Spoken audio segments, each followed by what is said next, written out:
Olá, boa tarde. Nós estamos chegando neste 11 de junho, Corpus Christi, feriado, um programa especial e já vamos rapidinho para um bate-papo muito importante, porque é com Chico Graziano, com quem nós vamos conversar sobre questões ambientais, as políticas no Brasil e esta comunicação que muitas vezes deixa a imagem do produtor rural brasileiro de forma errada. Chico, boa tarde, muito obrigada pela sua atenção, pelo atendimento ao Sucesso no Campo.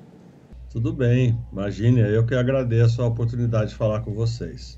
Chico, eu quero começar falando sobre meio ambiente. Como é que você está vendo hoje? Ano passado nós tivemos aí grandes discussões por conta das queimadas que apareceram. E hoje, como que você vê esse momento do meio ambiente no Brasil? Eu continuo muito preocupado, porque, especialmente, você falou das queimadas. As queimadas podem voltar na Amazônia, porque está havendo um desmatamento no bioma amazônico acima do que deveria acontecer, porque sempre há uma certa taxa de desmatamento, mas parece, pelas informações iniciais desse ano, que os criminosos da floresta continuam avançando. E agora, há uns 15 dias talvez, o governo botou lá o exército, etc., para controlar essa frente. E por que isso é preocupante? É preocupante, primeiro, porque, obviamente, é uma afronta à Amazônia com desmatamentos ilegais. Mas a segunda razão, que é a mais importante para nós aqui, é que essas notícias sobre desmatamento da Amazônia acabam recaindo e afetando a imagem do produtor rural brasileiro, da agricultura brasileira, quando, na verdade, quem está fazendo o desmatamento são criminosos da floresta. Não tem nada a ver com a agricultura moderna, tecnológica que o Brasil faz e que está alimentando os brasileiros e o mundo todo. Então, esse jogo da comunicação, a imagem que se faz lá fora, especialmente na Europa, ela se constrói a partir dessas informações, o desmatamento na Amazônia, e é utilizada, obviamente, na disputa comercial que existe entre os agricultores europeus e os agricultores brasileiros. Então, eles utilizam, olha, não vamos comprar produto do Brasil, porque lá eles estão fazendo coisas erradas com a Amazônia. Então, o problema ambiental, que por si só já preocupa, ele é angustiante porque ele pode estar afetando os negócios comerciais da agricultura brasileira. Bom, você mencionou essa questão de rotular o produtor brasileiro como um criminoso. Dentro aqui, eu tinha elencado alguns pontos aqui, ele estava lá adiante, mas eu já vou antecipar, que é essa comunicação errada que sai. Você tem ideia de como que nós podemos trabalhar? Porque o Sucesso no Campo deseja trabalhar essa comunicação e a gente sempre vem lutando por isso, para que haja uma comunicação adequada. Você sugere uma maneira dessa comunicação, e essa comunicação ela tem que chegar também lá na casa do produtor, na sociedade urbana, na escola. Como fazer para mostrar que o produtor rural não é o criminoso desmatador? Essa é a grande equação sobre a qual todos nós hoje, que de alguma forma, como eu, temos alguma influência no mundo da comunicação, seja digital, seja da mídia convencional, nós estamos tentando descobrir quais são os caminhos. Me parece que um deles, obviamente, as próprias entidades da agropecuária reagirem e dizerem: nós não aceitamos esse desmatamento. Esse desmatamento não é feito pela gente, e se associarem, né, àqueles que combatem o desmatamento. E nesse sentido, você eliminar uma oposição que é muito estúpida às vezes, que existe entre o agricultor e o ambientalista, que coloca como o ambientalista sendo um santo e o agricultor o pecador da história, o bandido da história. Então, eu acho que precisa ter uma união. Eu chamo isso de agroambientalismo, né? Nós precisamos desenvolver uma ação, nós precisamos ter mais atitudes em defesa, especialmente no caso da floresta amazônica. Outro dia eu ouvi, no Dia Mundial do Meio Ambiente, o presidente da ABAG, que é a Associação Brasileira do Agronegócio, que é uma entidade muito importante, já foi presidida pelo Roberto Rodrigues, etc. O Marcelo, o presidente atual, ele fazendo um depoimento contundente nesse sentido. Somos nós, produtores e do agronegócio, e precisamos mostrar que isso não tem nada a ver com a gente. Então, a comunicação nesse tema não significa, portanto, tão somente você contratar comunicadores para falar bem do agro. É preciso que o agro tenha atitudes, né? É preciso que o agro se mexa, né, em defesa dessa causa que é a causa do Brasil. Além do mais, além disso, os agricultores, os agropecuaristas brasileiros, eles precisam fazer realmente uma agricultura de qualidade e eles próprios zelarem por isso. Existe um pensamento no Brasil, com o qual eu não concordo, que é sempre achar que o governo tem que fazer as coisas, né? Então eu penso o seguinte: quem que deve garantir para o consumidor que o alimento que nós produzimos é sadio, não tem resíduo de pesticidas, etc.? É o governo ou somos nós? Eu digo, somos nós, não é o governo. Não é o governo que tem que ficar. O governo tem que fiscalizar, tudo bem, que fiscalize. Agora, nós temos que assumir essa tarefa como nossa. Fazendo isso, a comunicação vai ficar mais fácil, porque ela tem base de realidade, né? Porque se você faz a coisa errada e por quer dizer que você faz bem feito, não há comunicação possível, né? É preciso que reaja, é preciso que tenha mesmo essa atitude. Dentro dessa agricultura sustentável que você acaba de mencionar, a gente tem aí aquele marco histórico, que foi do plantio direto, mas hoje se fala muito na agricultura sustentável com a utilização dos biológicos. E o seu olhar, porque a gente tem visto os biológicos crescendo e crescendo cada vez mais. Você vê que ele vai continuar nesse crescimento? Sim, sim, exatamente. Existe uma tendência que é puxada pelo Brasil, a tendência é global, mas ela é puxada pelo Brasil, da utilização de produtos biológicos, especialmente no controle de pragas, né? E o Brasil vai muito bem. Os números aproximados são o seguinte: no mundo todo, essa agenda cresce algo como 6 a 9% ao ano. No Brasil, cresce 12 a 15%. Quer dizer, nós temos uma taxa de investimento e de adoção de produtos biológicos, de tecnologias baseada em organismos vivos, quase que o dobro da média mundial. E faz todo sentido. Por quê? Porque nós somos um país tropical. Então, nos países tropical, o controle de pragas é mais complexo do que nos países temperados. Nos países frios, quando vem o inverno, vem a neve, aniquila todos. Os patógenos têm sua taxa de reprodução, vão lá para baixo. Quando vem o novo ano agrícola, é como se começasse tudo de novo. Aqui no Brasil, não. Aqui no Brasil é país tropical, é temperatura, é umidade, tirando o cerrado, que fica um período seco, né? Então, é preciso fazer um controle de pragas muito mais complexo e, portanto, ele é mais difícil. Quer dizer, aqui tem que ter um manejo integrado.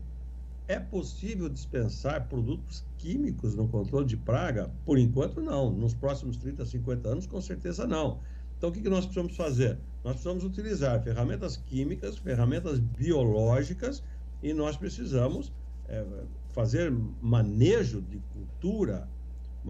cultura entre lavoura e entre pecuária, que é o que boa parte da agricultura está fazendo para manter uma agricultura de qualidade. Acho que você mencionou um detalhe bem importante, que é aquela questão do manejo integrado, porque a princípio a gente tinha ali no início que os biológicos, que a gente começou a acompanhar aí essa retomada dos biológicos, quase que uma guerra entre biológicos e químicos. E diante aí dessa fala sua, dos próximos 30, 50 anos, pode excluir um? Não. Hoje a gente já vê uma discussão dessa harmonia. Você acha que o produtor está ficando cada vez mais consciente das tecnologias, das ferramentas a serem adotadas?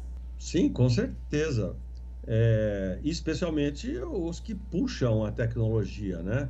Como todo processo tecnológico, como toda evolução econômica em qualquer ramo, você tem aqueles que são os condutores, né? É como a Fórmula 1, né? Você vê aquelas tecnologias incríveis da Fórmula 1, você fala, mas lá é a elite da Fórmula 1.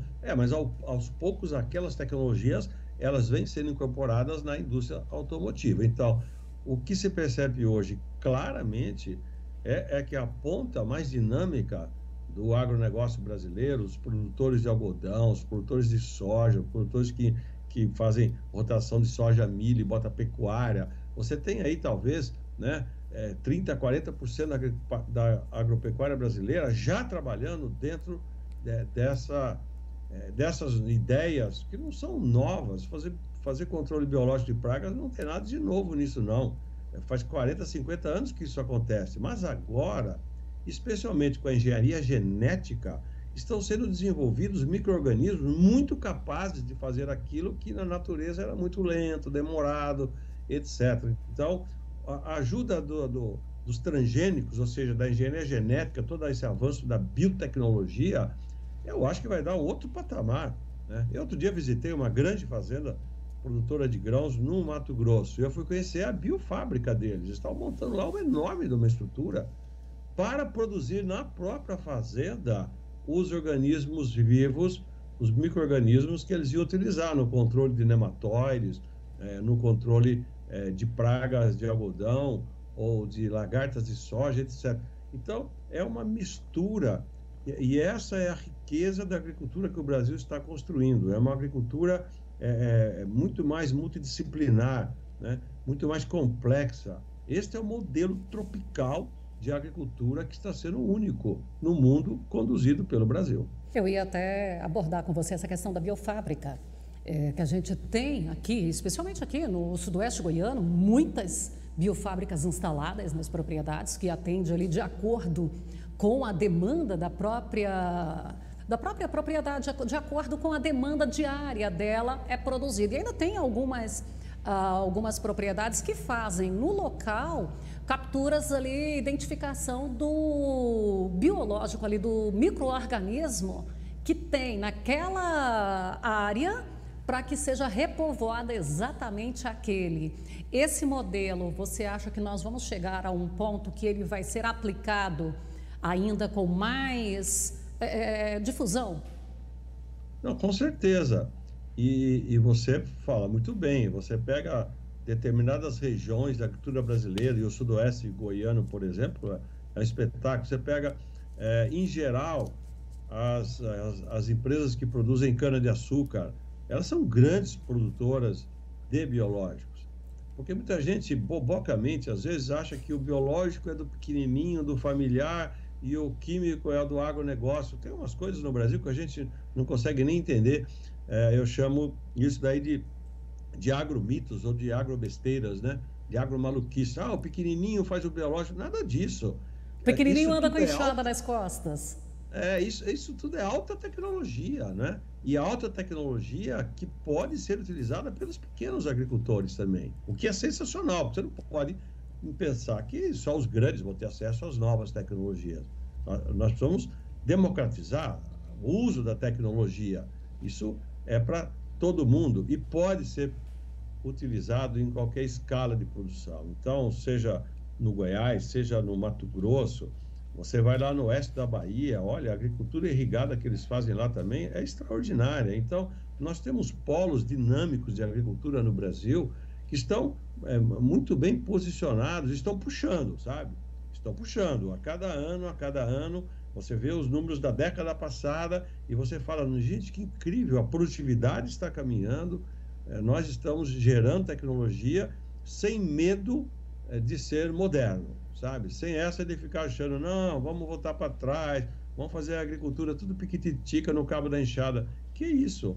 O Brasil está fazendo uma agricultura altamente tecnológica, altamente produtiva, e é exatamente isso que está garantindo o abastecimento da população e a conquista dos mercados externos. Bom, já estão sinalizando ali para mim que o nosso tempo já está avançado, mas eu ainda quero, para a gente finalizar, Chico, falar dos defensivos, porque nós temos lado defensivo, o outro chega a falar que é veneno, que é agrotóxico. Num dado momento, lá atrás, foi necessário inserir, sim, uma caveira para que houvesse um cuidado dentro de casa, que os incidentes fossem menores, e aí hoje se faz um uso desvirtuado dessas marcas, porque foi colocado para ser educativo, hoje coloca como pejorativo. Como é que nós vamos trabalhar isso aí? Porque dentro dos comunicadores do agro, a gente vê que tem muita gente desinformada, como aquela questão que gasta tantos mil litros de água para produzir 1 quilo de carne, quando a questão é a agropecuária Usa, mas não gasta. Essa água tem o ciclo hídrico dela. Então, assim, as pessoas ainda têm muito o que conhecer, inclusive dentro do nosso setor de comunicação. Sabe que eu, como estudioso e professor que sou, e também gosto de escrever, né? Nós estamos publicando agora, assim, eu tenho dois autores que são coautores meus, um novo livro que é exatamente para fornecer essas informações. O título provisório do livro vai sair daqui uns 30 dias. Opa! São, são fatos e mitos da agropecuária do Brasil. Quer dizer, o que é verdade, o que é fato, o que é conversa fiada, o que é fake. Então, nós estamos mostrando em toda a agenda de defensivos agrícolas ou agrotóxicos, transgênicos, recursos hídricos, o desmatamento, todos os dados, né? Quais são os dados? Porque realmente, como você falou, existe um jogo de informação, né, muito tumultuado que atrapalha, né? Vem lá de trás. Então, é como se... Então, você pega... Não, se você usa defensivo agrícola, significa que por si só está errado. Não, não está errado, né? Mas como é que você faz direito? Ué, utilizando assim, igual tomar remédio. Se você tomar remédio errado, vai te fazer mal. Então, existem problemas no uso de defensivos agrícolas? Claro que existe. É preciso tomar cuidado? Claro que é preciso tomar cuidado. É exatamente igual fazer outras coisas, como tomar remédio. Vai tomando antibiótico à toa para você ver um dia que vem uma doença, o antibiótico não vai funcionar. Então, é preciso colocar os pingos nos is, mostrar o que é conhecimento científico, o que é conversa fiada, e aí os comunicadores, tanto quanto os profissionais, eles podem né, participar. Não, cara, isso aí você está fazendo uma queimação, está errado isso daí. Eu, esses dias, e eu agora vou entrar mais nesse jogo por conta do livro novo que está saindo, contra os agromitos, como eu os chamo. Eu estava vendo umas aulas que tem na internet, por exemplo, para alunos que vão disputar o Enem ou que vão fazer vestibular. Eu estava vendo alguns comunicadores, alguns profissionais que montam os canais para dar aula. E eu assisti uma aula que foi a coisa mais horrível que eu vi na minha vida. Eu nunca vi tanta desinformação como na aula daquele moço, é um geógrafo. Eu vou fazer um vídeo mostrando que a aula dele é uma farsa total. Então, da onde que vêm essas farsas, né? É muito interessante. Nós precisamos todos, em nome do bom conhecimento, né? Em nome do conhecimento científico, tecnológico, mostrar, né, que se tem problemas, precisam ser resolvidos. Agora, fake news no agro, chega disso. Olha, eu quero agradecer a sua participação. A gente ficaria aqui muito tempo ainda, porque o assunto é gostoso, e bater um papo com Chico Graziano é sempre muito bom. E eu gostaria de que você disponibilizasse o seu tempo mais vezes, que a gente te procurou agora e você já foi extremamente solícito. Então, o meu agradecimento, e certamente a gente vai te incomodar mais vezes, Chico. Tudo bem, eu vivo disso, eu gosto disso. Eu acho que a minha tarefa, depois de tanta coisa que eu já fiz na vida, é transmitir um pouco de conhecimento, ajudar as pessoas a ir para frente. Contem comigo, viu?